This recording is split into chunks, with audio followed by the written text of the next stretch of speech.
할렐루야, 메리 크리스마스. 메리 크리스마스. 메리 크리스마스. 옆 사람들과 메리 크리스마스. 구세주가 탄생했습니다. 아멘. 네. 오늘 저는 구세주를 만난 사람들이라는 제목으로 함께 은혜 나누겠습니다. 여러분 오늘 우리는 이날을, 오늘 이날 크리스마스 이날을 기뻐하고 기뻐해야 돼요. 여러분 기쁘십니까? 네. 얼만큼 기뻐요? 하루만큼 딴만큼? 오늘 하루만이 아니라 계속적으로 우리는 기뻐하며 살아야 됩니다. 하나님이 항상 기뻐하라, 쉬지 말고 기도하라, 범사에 감사하라 그랬잖아요. 기뻐할 이유가 있는 거예요. 왜? 영영 죽을 수밖에 없었던 우리를 구원해 주셨으니까. 이것보다 더 기쁜 게 어디 있어요? 그렇죠? 소망 없는 이 땅에 소망의 빛으로 오신 예수님 때문에 우리가 기뻐하고, 또 우리는 이 일들을 잊지 않고 기억하면서 살아야 돼요. 그리고 매주마다 하나님의 베푸신 은혜를 감사하며 매주마다 예배를 드리고, 왜 교회 사람들은 맨날 저렇게 주일날 가서 예배를 드릴까? 그게 아니라 우리를 구원하신 하나님의 은혜를 감사하기 때문에 예배 드리는 것입니다. 또 다른 이단들은 보면 정말 중요한 것은 뒤로 제껴놓고 토요일이 안식일이네, 이두가 보혜사 성령이네, 장두가 어머니 하나님이네 하면서 막 주객이 전도되는 그런 삶을 살잖아요. 이들은 마치 외식하는 서기관과 바리새인들처럼 살아가는 거죠. 어쩌면 하나님에 대해서 관심도 없고 사람을 신격하기에 급급하기만 합니다. 이런 사람들에게 무슨 구원이 있겠습니까? 오늘 115장 찬양 기쁘다고 주오셨네. 만백성 맞아라 찬양 우리가 불렀잖아요. 이 말은 뭐예요? 만백성들아, 구세주가 오셨으니 기쁘게 주님을 맞으라 이 말이죠. 여러분, 예수님의 이 탄생은 모든 인류에게 희망과 소망을 주는 그런 날이기 때문에 이 날을 기뻐해요. 이 예수님의 탄생이 온 인류를 죄에서 구원하기 위해서 하나님의 뜻대로 오셨기 때문입니다. 그렇기 때문에 하나님의 뜻은 모든 사람을 구원하시는 거죠. 우리만 구원하는 게 아니라 모든 사람이, 마땅히 죽을 죄인도 예수님을 믿고 구원받기를 원하시는 게 아버지의 마음이라고 했거든요. 이것이 하나님의 크신 사랑이에요. 모든 인류에게 베풀어진 사랑이죠. 예수님은 한마디로 하나님의 사랑의 표현입니다. 여러분, 예수님이 그래서 이 땅에 오신 이 소식은 큰 기쁨의 좋은 소식이에요. 온 세상에 임하는 큰 이 기쁨의 좋은 소식인 아기 예수의 탄생은 그 탄생의 때가 언젠가에 대해서 의사이기도 하고 선교사이기도 하고 또 역사가이기도 한 이 누가는 이렇게 말합니다. 그 때에 가이사 아구스도가 명을 내려 천하로 다 포접하라 한 그런 때라고 말해주고 있습니다. 그때가 언제냐?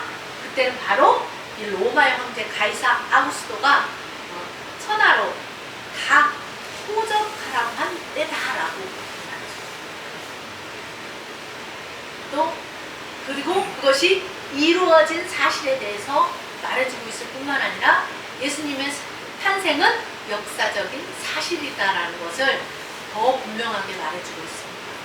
위원장님 고개 이렇게 하면 옆자락 한 칸 넘으세요. 고개를 불편하잖아요. 자리를 바꿔서 예수님이 태어날 때에 유대 나라는 어땠냐면 로마가 지배하고 있었어요. 그래서 이 지배를 당하는 민족과 피지배 민족이 있잖아요. 지배 당하는 민족은 굉장히 괴롭고 서름을 당하고 압박을 당하잖아요. 우리나라도 그랬던 것처럼. 그래서 유대 나라가 소망이 없던 그 시대였어요. 암흑기였어요. 400년 동안의 암흑기. 이때에 예수님이 태어나셨습니다. 근데 이 가이사 아구스토라는 이 황제가 호적하라고 아예 명령을 내려버린 거예요. 근데 이 호적은 또 구레노라는 사람이 수리아에 총독이 되었을 때에 처음 시행했던 것이라고 말합니다. 그래서 모든 사람이 이때 호적하러 고향으로 돌아가게 됩니다. 이때 요셉도 다윗의 집 죽속인으로 갈릴리 나사렛 동네에서 유대를 향하여서 베들레헴이라는 그 다윗의 동네로 그가 약혼한 마리아를 데리고 함께 호적하러 올라가게 되었어요. 이 로마의 호적 제도는 자기가 지금 현재 거주하고 있는 그 지역에서 자기 인적 사항만 기록하면 되는데 그렇게 간단한데 그럼에도 불구하고 유대인들이 이 방법을 따르지 않고 번거롭고 힘든 일을 감수하면서 자기들의 그 유대인들이 하는 그 호적 제도를 따르는 것은 그때 당시에 이 고향에 가서 하는 것이 관례였기 때문이라고 합니다. 그리고 그때가 어느 때냐? 그때가 굉장히 때가 중요한 거잖아. 하나님의 때, 카이로스의 때. 그때가 굉장히 중요한데 이때 마리아가 아기를 잉태하고 있었을 때예요. 근데 마리아가 이 아기를 잉태하고 있을 그때에 호적을 하라는 명이 내려진 거죠. 여러분 이게 우연일까요? 아니면 우연이 아니라 하나님의 섭리일까요? 하나님의 섭리죠. 이 가이사 아구스토는 로마의 평화를 구현을 위해서 또 세금 징수를 목적으로 해서 호적을 하라고 했어요. 그러나 반면에 우리 하나님의 계획은 이때를 아기 예수 탄생의 그런 시점으로 정하심으로써 예수님의 탄생이 애매모호한 어느 때에 태어난 것이 아니고 예수님의 탄생이 역사적인 사실인 것을 더욱더 분명하고 확실하게 알 수 있게 해주는 것입니다. 이 의사였던 이 누가는 또 이어서 이 호적에 대한 이야기를 2절에 이렇게 하고 있잖아요. 여러분 이 호적이라는 것은 뭐냐? 이 호적은 그 가정의 호주를 중심으로 해서 그 집에 속하는 사람들의 그 본적지, 성명, 생년월, 또 신분에 관한 그런 사항을 기록한 공문서예요. 그러므로 이때에 유대 베들레헴 땅에 호적하러 갔다가 거기 있을 그때에 해산할 날이 차서 첫 아들을 낳아서 강도로 싸서 불 위에 두었습니다. 왜냐하면 그때 호적하러 온 사람들이 너무 많아서 여관에 있을 곳이 없었기 때문이었습니다. 이렇게 호적하러 왔다가 아기 예수가 탄생했으니 당연히 이 아기 예수도 요셉과 마리아의 아들로 분명하게 호적이 되지 않았겠습니까? 이 다윗의 자손인 요셉의 아들로 호적에 올려지는 순간 이 다윗의 자손으로 오실 거라고 예언되었던 그 말씀이 더욱더 분명하고 확실하게 성취가 되고 그 일이 거짓이라고 그 누구도 말할 수 없도록 요셉의 아들로 호적에 턱하니 올려짐으로써 해도 박도 못한 확실하게 된 거예요. 할렐루야? 이거 주님이 하셨습니다. 그리고 또 이 메시아가 유대 베들레헴 땅에서 태어날 거라는 그 예언도 성취되는 순간입니다. 미가 선지자가 이 메시아가 유대 베들레헴 땅에서 태어날 거라고 예언을 했어요. 근데 그 예언대로 그곳에서 유대 베들레헴에서 예수님이 태어남으로써 그 예언이 성취되고 그 미가 선지자가 성취됨으로 인해서 참 선지자를 낳은 것도 드러나게 되죠. 그리고 또 이사야 선지자도 예언을 했죠. 이 이사야 선지자는 이새의 줄기에서 즉 다윗의 자손에게서 메시아가 태어날 거라고 예언을 했는데 이 마리아의 남편 요셉이 바로 다윗의 자손이거든요. 동정녀 마리아의 몸을 빌어서 이 요셉의 장자로 첫 아들로 이 아기 예수가 태어남으로써 이사야 선지자의 예언도 성취되고 이사야 선지자도 참 선지자라는 것이 더욱더 확실해졌어요. 여러분, 하나님은 이렇게 모든 나라, 모든 역사에 주관자가 되셔서 모든 일을 우리가 하는 것 같지만 하나님의 섭리 속에서 한치의 오차도 없이 이루어지는 거야. 할렐루야? 이 아기 예수가 잉태한 그 해에 가이사 아구스토가 영을 내려서 그 영을 내린 그 일이 우연이 아닌 우리 하나님의 그 섭리 속에서 이루어진 필연이었던 거죠.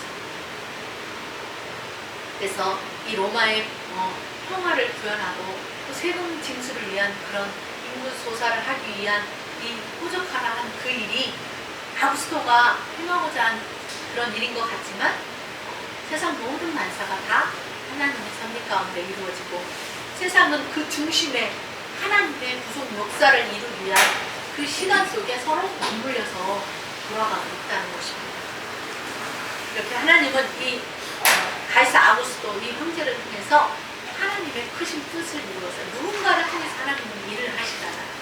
그래서 그날은 이 역사의 한 획을 긋는 그런 날이에요. 그래서 이 역사의 획을 긋는 그것을 통해서 주전과 주후가 나뉘어졌잖아요. 그래서 주전, 주후를 나눌 때 예수님 탄생하신 그날을 시점으로 주전, 주후라고 그렇게 말합니다. 자, 그럼 그 위대한 일이 여기에서 끝날까? 태어나는 일도 끝날까요? 아니죠. 하나님께서 천사를 보내서 그 지역에 사는 그 목자들이 밤에 밖에서 양떼들을 지키고 있었어요. 날씨가 별로 이렇게 춥지 않을 때에는 이렇게 밤에도 양떼들을 지킨다고 합니다. 근데 그때에 이 주의 사자가 찾아와서 그들 곁에 쫙 서 있으니까 주 영광의 빛이 그들을 환하게 비추니 갑자기 밤에 그런 일이 생기니까 놀랬겠죠. 놀란 그들에게 천사가 후송하지 말라고 하면서 이런 말을 하는 거예요. 보라, 내가 온 백성에게 미칠 큰 기쁨의 좋은 소식을 너희에게 전합니다. 한 사람들이 아닌 목자들에게. 오늘 다윗의 동네에 너희를 위하여 구주가 나셨으니 그리스도 주십니다. 너희가 가서 강보에 쌓여 부에 누워있는 아기를 보리니 이것이 너희에게 표적입니다. 이런 말을 한 뒤에 호련히 수많은 천군과 천사들이 하나님을 찬양했어요. 어떻게 뭐라고 찬양을 했어요? 지극히 높은 곳에서는 하나님께 영광이 되고 땅에서는 하나님이 기뻐하시는 사람들 중에 평화로다 라고 찬송하는 소리를 들었어요. 이렇게 천사들이 그 찬송을 하는 것을 목자들이 보고 천사들이 따라갔어요. 이 목자들이 이제 그 소식을 들었으니까 어때요? 이제 베들레헴으로 가서 우리가 한번 주께서 알리신 바 이 일이 이루어진 것을 우리가 한번 보자라고 하고 그들이 빨리 달려가서 그 베들레헴 그 동네에 가서 막 찾았겠죠. 구유에 누인 아기가 탄생했는데 말구유 그 말 외양간에서 난 아기가 누구인지 막 동네 사람들한테 물어봤을 거 아니에요. 그래서 그것을 찾고 마리아와 요셉과 그 구유에 누인 아기를 찾았습니다. 그래서 천사가 자기들에게 이 아기에게 대해서 말해준 것을 이 마리아와 요셉에게 다 전해줍니다.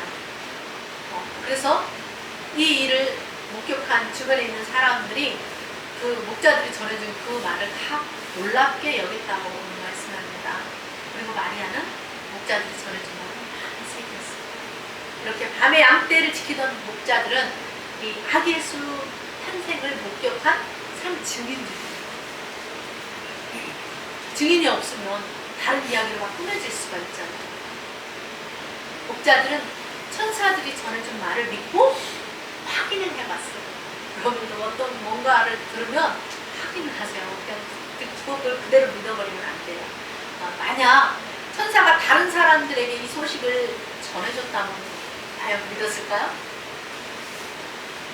세상에는 막 자기들이 먹고 살기 바빠서 천사가 전해준다고 할지라도 아마 믿지 못했을 거예요. 결국은 그런 일이 있겠냐. 근데 복잡하고 시끄러운 세상과 거리가 먼 세상에 때묻지 않은 그런 삶을 사는 밤에도 나가서 성실하게 양을 지키느라 잠을 자지 못했던 그 목자들을 찾아가서 그들에게 구세주의 탄생을 알려줬습니다. 이 사람들은 축복받는 사람들이죠. 그리고 우리가 지난 시간에 유대인들은 할례를 행할 때에 할례를 하면서 이름을 지어준다고 했잖아요. 22절에 보면 이 요셉과 마리아가 할례할 때에 아기 이름을 뭐라고 지어줬냐? 예수라고 지어줬어요. 또 누가는 이 시므온과 안나 선지자도 구세주를 만났다는 그 사실을 말해주고 있습니다. 누가복음을 기록한 누가가 처음 시작할 때 이루어진 사실에 대해서 기록했다고 했잖아요. 이건 순차적으로 누가복음은 순서대로 기록했다고 했어요. 자, 그럼 이 사람들은 어떤 사람들이길래 구세주를 만났을까요? 먼저 이 시몬이라는 사람이 탄생하신 아기 예수를 만났는데 이 사람은 어떤 사람이냐? 예루살렘 사람이었어요. 그 지역 사람이었어요. 근데 이 사람은 의로웠어요. 이 의롭다는 말은 하나님을 믿는 사람을 의롭다고 하는 거예요. 하나님을 믿는 사람이었어요. 하나님이 살아계신다는 걸 믿었기 때문에 함부로 살지 않았겠죠? 그래서 그가 경건했다고 했어요. 경건한 사람, 항상 자기 삶을 돌아보고 조심하며 사는 거예요. 함부로 살지 않는 거, 자기 멋대로 살지 않은 그런 하나님을 믿으면서 경건하게 삶을 살면서 이스라엘의 위로를 기다리면서 살았다고 해요. 이 이스라엘의 위로를 기다렸다는 말은 메시아가 오셔서 이 유대의 통치를 받고 있는 이 이스라엘을 회복시켜 주셨으면 좋겠다라는 그런 그것을 회복시켜줄 그 메시아를 기다리는 그런 마음으로 살았던 사람이 이 시몬이라는 사람입니다. 자, 그리고 이 사람은 어떤 사람이냐? 성령으로 충만했던 사람. 그래서 성령의 인도하심을 받는 사람. 그러니까 성령께서 뭔가를 늘 잘 가르쳐 주시는 성령, 하나님과 잘 통하니까. 그래서 이렇게 성령님과 잘 통하니까 성령님이 시몬에게 뭐라고 말해주냐? 내가 주의 그리스도를 보기 전에는 죽지 않을 거다라는 말씀을 전해주셨어요. 성령의 지시를 받았어요. 그러니까 다시 말해서 시몬 너는 네가 살아서 예수님의 탄생을 보기 전에는 너는 안 죽을 거야. 이렇게 얘기해 줘요. 이것을 성령께서 알게 해주셨어요. 시몬에게. 그리고 나서 이제 아기 예수가 탄생하고 나서 8일이 되었을 때 이 8일이 되면 뭐예요? 할례를 행하잖아요. 정령 예식에 따라서. 그래서 이 시몬이 성령의 감동을 따라서 성전에 들어갔다 그렇게 말씀하고 있어요. 자기가 한 것 같지만 아니에요. 하나님의 성령의 인도하심을 받은 거예요. 근데 마침 이렇게 성령의 인도함을 따라서 성전에 들어갔는데 이때 이 모세의 법대로 정결 예식을 위해서 이 마리아와 요셉이 아기 예수를 데리고 오는 것을 보게 된 거예요. 성령님이 알게 하셨겠죠. 그래서 이 아기 예수를 만나서 너무나 감동을 해서 이 아기 예수를 안고 하나님을 찬양하였습니다. 그러면서 이 시몬이 그러죠. 내 눈이 내가 살아서 이 주의 구원을 보았습니다. 이는 만민 앞에 예비하신 것이고 이방을 비추는 빛이요 이스라엘의 영광입니다 하라고 그렇게 하나님을 찬양했습니다. 정말 시몬이 얼마나 오랫동안 하나님을 계시하였어요. 내가 정말 살아있는 동안에 예수님을 만나고 죽었으면 좋겠다라는 소망을 가진다. 내가 살아있는 동안에 이스라엘이 메시아가 와서 이스라엘이 다시 회복되었으면 좋겠다라는 그런 소망을 가졌던 사람이 아기 예수를 만났습니다. 그러니 얼마나 시몬이 기뻤겠어요. 감동이로 말할 수 없겠죠. 여러분 끝까지 인내 않고 기다리면 하나님께서 이렇게 놀라운 은혜를 베풀어 주십니다. 시몬에게 하나님은 그의 긴 기다림을 실망시키지 않고 아기 예수 탄생을 직접 목격하는 상증이 되게 하는 그런 은혜를 베풀어 주시고 하나님은 그렇게 산 그를 실망시키지 않았습니다. 또한 또 한 사람이 있어요. 나이가 많은 안나 선지자라는 사람이 있었어요. 근데 이 안나 선지자도 아기 예수를 데리고 할례하러 온 이 마리아와 요셉을 만나게 됩니다. 이 안나 선지자는 어떤 사람이냐면 결혼을 했는데 7년 만에 남편이 죽었어요.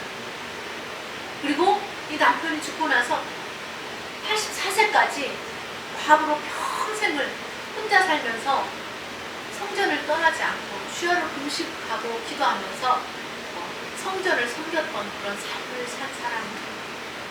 이 안나 선지자도 그래서 마침 이 할례할 8이 돼서 요셉과 마리아가 정경의 예식을 행하러 온 그때에 성전에 시몬 안나 선지자도 가게 됐던 거죠. 그래서 그때 예수님을 아기 예수님을 만났어요. 그리고 그가 말하기를 구세주 예수를 만난 것을 감사하면서 예루살렘 성령을 바라는 모든 자에게 구세주가 나심을 전했다고 했어요. 여러분, 어떤 사람이 구세주 예수를 만나는가 오늘 말씀을 보니까 세상의 쾌락과 향락을 따라 살지 않고 세상과 못하고 짝짝꿍하고 세상 사람들이 사는 방식으로 살지 않고 자기 일을 그저 주어진 일을 묵묵하게 성실하게 하면서 살았던 이 밤에 양을 치며 살았던 이 목자들이 아기에서 구세주를 만났습니다. 그리고 하나님을 잘 믿고 신실하게 살면서 하나님을 경외함으로 섬기면서 늘 경건한 삶을 살았던 이스라엘 나라의 회복과 다시 회복되기를 기도하면서 성령 충만한 삶을 살았던 시므온이 구세주 예수님을 만났습니다. 또 나이가 많아서 늙도록 하나님이 짝지어준 그 남편이 결혼하고 7년 만에 죽었을지라도 다시 재혼하지 않고 혼자 참박으로 살면서 같이 성전을 떠나지 않고 늘 기도에 힘썼던 이 안나 선지자가 구세주 예수를 만났습니다. 이 사람들은 이 아기에서 탄생으로 예언이 이루어진 것을 직접 목격하는 그런 은혜를 입은 사람들입니다. 그 시대에 수많은 사람들이 있었어요. 근데 구세주 아기 예수님을 만난 사람은 이렇게 극소수에 불과했어요. 그 많은 사람들이 이 모세오경에 예언된 그런 그 예언을 너무나 잘 알았음에도 불구하고 만난 사람들이 많지가 않아요. 여러분, 오늘을 사는 우리도 죄 많은 이 세상에 우리를 죄에서 구원하러 오신 이 구세주, 우리 주 예수, 그 예수께서 탄생하신 이 날을 우리가 잊지 않아요. 잊지 않고 기억하고 기뻐하고 보내는 날이 이 날이 성탄절이에요. 그냥 형식적으로 왔다가 그냥 1년에 한 번 있는 그런 절기입니다. 이 깊은 날을 1년 365일에 누리라 합니다. 여러분, 그런 은혜가 여러분 모두에게 있기를 주님의 이름으로 축원합니다. 네. 우리 사람에게 있어서 이것보다 더 좋은 날은 없다는 것을 수많은 사람들이 잘 몰라요. 그냥 성탄절은 자기들의 즐거움을 위해서 나가서 맛있는 거 먹고 놀러 가고 어디 여행 가고 그런 날을 지키고 있어요. 우리는 하나님의 말씀, 이 성경을 통해서 구세주를 만난 사람이에요. 목자들이나 시므온이나 안나 선지자 당시 시대를 살았고 또 그때 태어난 예수님을 만난 사람들이지만 우리는 무엇을 통해서 예수님을 만났습니까? 이 믿음의 말씀을 통해서 하나님의 말씀을 통해서 구세주 예수를 만난 사람이에요. 이 사실이 그냥 믿어지죠. 그쵸? 믿어지니까 믿는 거예요. 어떤 사람은 아무리 믿으려고 해도 안 믿어져서 못 믿어요. 믿어지는 것은 뭐 하나님의 은혜예요. 하나님 택한 자는 믿어지고 말씀이 들려지고 깨달아진다고 그랬어요. 그러니까 우리가 믿어지고 깨달아지고 이 은혜를 알게 되니까 얼마나 감사해요. 하나님 우리에게 그런 은혜를 베풀어 주셨기 때문이죠. 그러므로 우리들도 이제 이 시대를 살았던 그 믿음의 선배들과 같이 영광의 주 하나님 우리에게 베풀어 주신 그 은혜를 인해서 우리가 기뻐하고 날마다 기뻐하고 감사하고서 또 우리를 죄에서 구원할 구세주 예수님이 이 땅에 오신 이 소식, 이 기쁜 소식을 언제까지? 주님이 오시는 그날까지 이 온 세상에 전하며 사는 것이 하나님의 은혜를 입은 우리가 마땅히 해야 할 일인 것입니다. 우린 사명이에요. 목사님만의 사명이 아니라 구원받은 모든 사람의 사명입니다. 그래서 우리도 이 사람들처럼 다시 오실 그 주님을 이제 기쁨으로 이게 맨날 준비를 하면서 사는 저와 여러분의 삶이 되기를 주님의 축원합니다. 아멘. 아멘.